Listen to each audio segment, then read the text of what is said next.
Jangan lupa like, komen, dan share YouTube TVRI Bengkulu dan nyalakan loncengnya ya.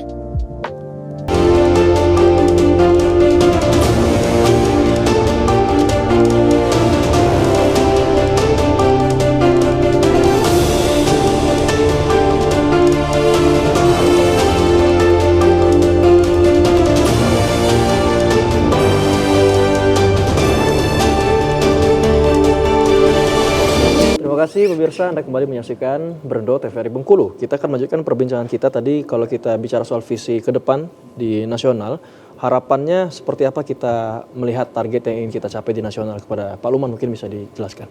Oke, yang pertama kita harus kembali ke tujuan pertama AAPI ini. Tujuan pertama kita kan itu pembinaan. Untuk kalau memang peluang itu kan sudah nomor 2-nya. Yang pertama itu pembinaan bagaimana keterampilan atau skill anak-anak untuk bermain sepak bola, bermain futsal ini. Futsal ini sebenarnya bermainnya bagaimana gitu.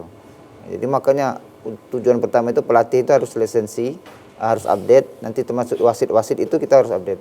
Nah untuk kalau masalah peluang di nasional, kita sudah tingkat nasional itu sudah pernah juara 3. Tapi kedepannya insya Allah kita lebih baik karena dari segi motivasi pemain di Bengkulu nampaknya lebih dari tahun-tahun sebelumnya. Kalau tahun kemarin kita sudah mengirimkan itu sudah masuk ke 8 besar. Tapi yang prestasi terbesar untuk AAPI ini sudah 2022 itu perwakilan dari tim Kenanga kemarin mewakili Bengkulu. Tapi untuk berbicara ke GC itu kita tidak menamakan tim lagi. Kita menamakan regional Bengkulu begitu. Wakili regional Bengkulu ya. Nah tentunya tadi menarik kalau Pak Lukman sampaikan setiap klub pasti punya peluang ya. Ya punya peluang. Kalau saya lempar ke Pak Audi, kalau melihat SGF pasti tentu punya peluang untuk memenangkan di tingkat regional. Jikalau nanti memang keluar sebagai pemenang, harapannya seperti apa Pak? Di nasional persiapannya seperti apa kira-kira? Ya sebenarnya kalau mengenai peluang baik di nasional, karena ini kan sama aja di nasional dengan di ini. Di regional. Yang seperti Pak Lukman sampaikan tadi, kita pernah nomor 3. Nah, dan saya juga optimis kalau anak-anak Bengkulu itu akan lebih baik lagi kalau kita melihat peta anak-anak sekarang mengenai skill-skillnya kan. Hanya saja kritik untuk AAPI ya jangan berhenti sampai di sini gitu kan. Maksud saya ini harus lebih ditingkatkan lagi, bila perlu kompetisinya nanti kompetisi penuh 6 bulan atau setahun gitu kan. Nah, jadi memang kita, karena saya berkaca kepada itu, ternyata bisa anak-anak Bengkulu yang disampaikan Pak Lukman tadi. Kita pernah nomor 3 ya, jadi kita nggak beda jauh dengan katakanlah provinsi-provinsi seperti Jawa Barat atau DKI Jakarta yang lain-lainnya itu kan. Ya, saya rasa saya sangat optimis gitu. Optimis ya? Ya, optimis untuk bisa lebih baik lagi. Hanya saja kan kadang kita kembali lagi ketika kita sudah di nasional itu kan kita perlu juga support yang lainnya. Bukan sekedar taktik saja kan. Ya, terutama finansial. Terkadang ya itu menjadi kendalanya. Kenapa? Ketika kita sudah ke sana, anak-anak Bengkulu ini bagus nih, mau tim mana aja juga kan. Sudah di sana ya kita berangkat pakai bus misalnya. Ya sudah. Itu udah berapa kita habis di perjalanan aja mengenai fisik kita udah habis. Belum otak pemain kan. Nah, itu juga terkadang kita Bengkulu tidak bisa berbuat banyak seperti itu. Nah, mudah-mudahan nanti siapa yang menjadi wakil Bengkulu ya lebih siap secara taktik dan terutama finansialnya. Nah ini menarik kalau saya lempar ke Pak Lukman ya. Kalau masalah tantangan yang disebutkan oleh Pak Audi tadi.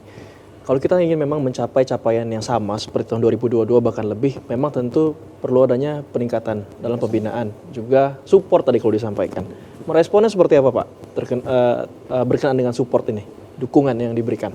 Oke, yang pertama saya sampaikan kembali bahwa API ini punya bersama. Tiap klub itu harus mempunyai perasaan punya saya API, punya kita ini kita bersama. Jadi seperti halnya kemarin untuk pemilihan EO ini juga di atas kesepakatan klub-klub yang lain. Kalau cocok inilah. Alhamdulillah yang EO sekarang itu Taman Sport ini untuk support kemarin mungkin nanti kendaraan berangkat dia biayai. Udah itu kostum yang nanti GC dia disiapkan. Dan ada juga uang pembinaan. Walaupun dari kegiatan AAP ini tidak mengharapkan yang itu. Dia fokus ke pembinaan atau ke skill pemain. Tapi namanya support itu tetap tidak ada kegiatan ini tidak mempunyai biaya gitu. Ya, betul. Dan tentunya memang setiap kegiatan, kompetisi ataupun turnamen memang kita ini perlu saling support, dukungan. Kalau dari AFI sendiri apakah memang menjalin dukungan baik itu ke pemerintah mungkin? Dalam untuk memecahkan salah satu permasalahan finansial ini seperti apa? Apakah melakukan skema-skema seperti tersebut mungkin dengan ke pemerintah ataupun ke pihak swasta? Seperti apa? Ya, tadi yang sampaikan kita kan pertama kita kerjasama dengan EO tadi, setelah itu kita menjalin mengajukan proposal. Yang pertama sekarang ini sudah wali kota sudah support. Wali kota support. Ini. Ya, pertama kali dari 4 tahun, yang tahun kelima ini alhamdulillah wali kota sudah support.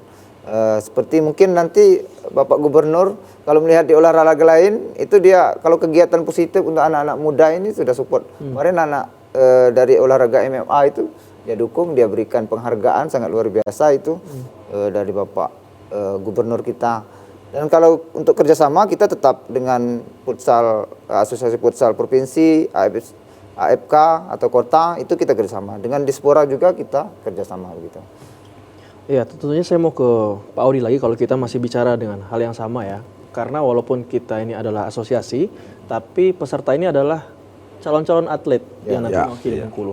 Kalau melihat respon pemerintah, support pemerintah saat ini seperti apa? Dan mungkin apa yang ingin disampaikan ke pemerintah mungkin untuk bisa lebih mendukung turnamen-turnamen seperti ini dan tim-tim futsal kita?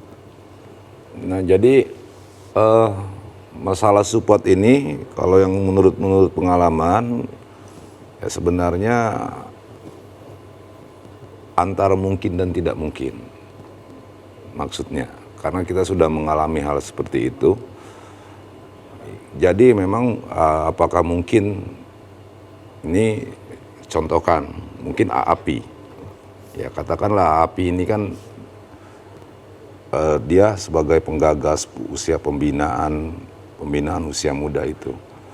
Ya, sebenarnya yang lebih berkompeten kan yang lebih berhak untuk menawarkan ini ya organisasinya API. Nah terkadang apakah API sudah istilahnya sudah memfollow up itu, sudah melakukan katakanlah pembicaraan dengan ini dengan pemerintah. Terkadang juga pemerintah kalau yang sudah itu kita mungkin sudah tawarkan inilah mungkin jauh-jauh hari kita punya program ini, katakanlah punya produk ini, kita bawa Bengkulu, nama Bengkulu. Kan ini kan bagian promosi juga ini, API untuk memperkenalkan ke situ. Nah, jadi kita agak susah, maksudnya kalau saya gitu kan pengalaman tuh agak susah apa yang diinginkan pemerintah. Apakah ya maaf, mungkin menginginkan follower, ya mungkin API punya TikTok, punya IG, punya ini. Nah itu. Ya, jadi memang ada celah untuk pembenahan lagi untuk support dari pemerintah ini ya. Ya kesusahannya di situ kita. Sementara ya itu tadi kan terkadang gini Pak, Dispora terkadang kan kita dikembalikan ketika mungkin kita pengalaman yang sudah ketika kita berbicara dengan gubernur itu kan ya dia langsung kembalikan dengan Dispora. Jadi memang ada beberapa disposisi dan memang tidak ini sesuai dengan target langsung ya. Tapi nanti kita akan bahas lagi mengenai support pemerintah setelah jeda pariwara berikut ini. Jangan kemana-mana, tetap di Berndo TVRI Bengkulu.